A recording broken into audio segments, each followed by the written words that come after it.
it's only fair to say without that it wouldn't happen. But yet again, I don't want to come across like I'm advertising something.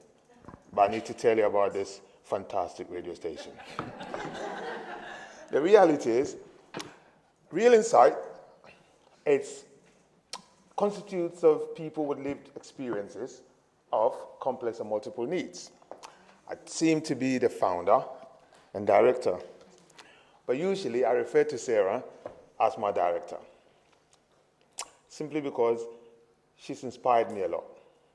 Working with Sarah, I realized the challenges involved in leadership. And to be frank, I would call her 12 p.m. Sunday mornings, literally crying on her. Ask her, true or false? Sarah, haven't I? Yes. Enough times. And yet when I'm out there, people think I'm the toughest rock.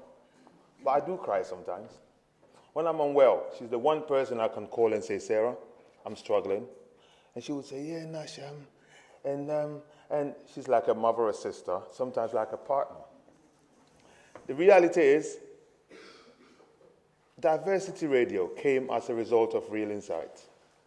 So at the moment, I'm a director and founder of two separate projects. One complements the other. The aim of Real Insight was to ensure that we inspire a shift in culture by working with organizations and individuals, carers, and all sorts. Unfortunately, it became a challenge. So I sat back one day and said, there are many times where ideas come up and I can't share it on any platform. And I struggle for people to hear me and listen to me. I thought, what if I had a voice that could just say, hey, and everyone listens to it and hears it? So the idea of the radio station came, a digital one.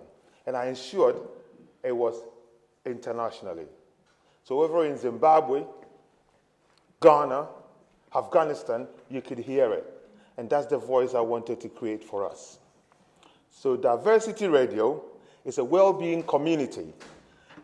No fee, no charge, nothing. I want to ensure that every individual in this room and out there can reach out to everyone at any time. It's virtual.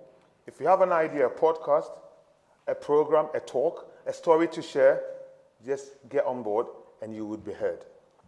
There are occasions where we have some conversations that needs to go on between providers, commissioners, recipients, and it's very difficult. Cost an arm and a leg to get people in a room. Diversity Radio is there to solve that problem.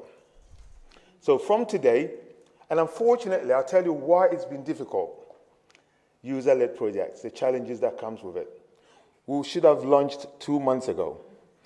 The individual that leads on this technical stuff, one of our colleagues, fell unwell. Everything came to a halt. Now, because he's unwell, he feels like that's his baby, doesn't want to let it go, and we accept that. But it's holding on and holding back diversity. But Sarah keeps saying, Nash, let's keep up, let's work with him, and we're still waiting for him to respond to us. So those are some of the real challenges of user-led projects. We can talk about anything else, but the challenge comes from within us. How do we provide support for one another to keep us going? I understand him. I'd rather sit with it. My time is up. 30 seconds. So in short, all I'm saying is that there's a platform for us from now on. If we have a message for commissioners, come on Diversity Radio. If you have something for carers, come on it. If you have something to share with your peers, it's there. And I'm sure Zoe will be sharing the link with everybody. Thank you very much.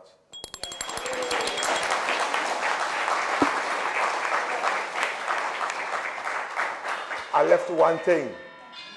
I appreciate everyone in this room. Thank you.